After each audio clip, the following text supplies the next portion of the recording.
شیخ صاحب، اس وقت جو ہمارے اسٹیج کی حالت بن چکی ہے، کیا سمجھتے ہیں کہ کون لوگ اس اسٹیج کے ذمہ دار ہیں؟ سبحان اللہ، سوال بڑا اہم ہے اور جواب بڑا سخت ہوگا اور کئی لوگوں پر بڑا گراں گزرے گا۔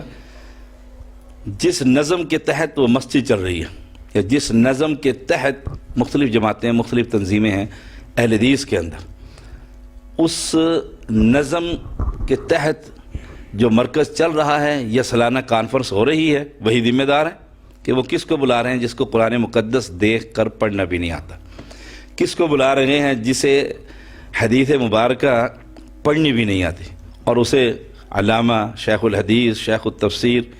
پچھلے دنوں کی بات ہے، کل پرسوں کی غالباً، مجھے ایک جلسے میں متکلم اسلام اور ایک دن پہلے شیخ الاسلام کے نام سے پکارا گیا اور میں نے ان بزرگوں کا حیا کرتے ہوئے ادب کے دائرے میں رکھ کر انہیں بتلایا کہ شیخ الاسلام کون ہوتا ہے، متکلم اسلام کون ہوتا ہے۔ یہ لاحقے اور سابقے جو ہیں یہ ان نوجوانوں کا دماغ خراب کر دیتے ہیں۔ ذمہ داران تو اگر نام لوں تو ایک آپ کے لیے بھی مسئلہ ہوگا اور لوگوں کے لیے بھی، نام نہیں، بس جس نظم کے تحت وہ جلسہ ہو رہا ہے، اس نظم کے اندر جن لوگوں نے جس کو بلایا ہے بڑی بڑی کانفرنسوں میں، وہ خود ذمہ دار ہیں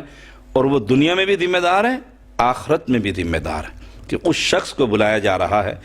جو جگتیں سنا کر قوم کو ہنسا رہا ہے، اس شخص کو دعوت دی جا رہی ہے جو سٹیج پر ایک اداکار کا کردار ادا کر رہا ہے۔ تو یہ رسوائی، اور میں الحمدللہ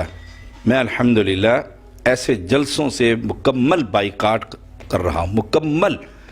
کہ جس جگہ پر وہ لوگ آئیں جن سے مجلس کا ماحول خراب ہو اور شریعت کا مذاق اڑایا جائے، مسجد کا بے ادبی ہو، میں اس جلسوں میں کبھی نہیں جاتا۔ ماشاءاللہ شیخ صاحب، تو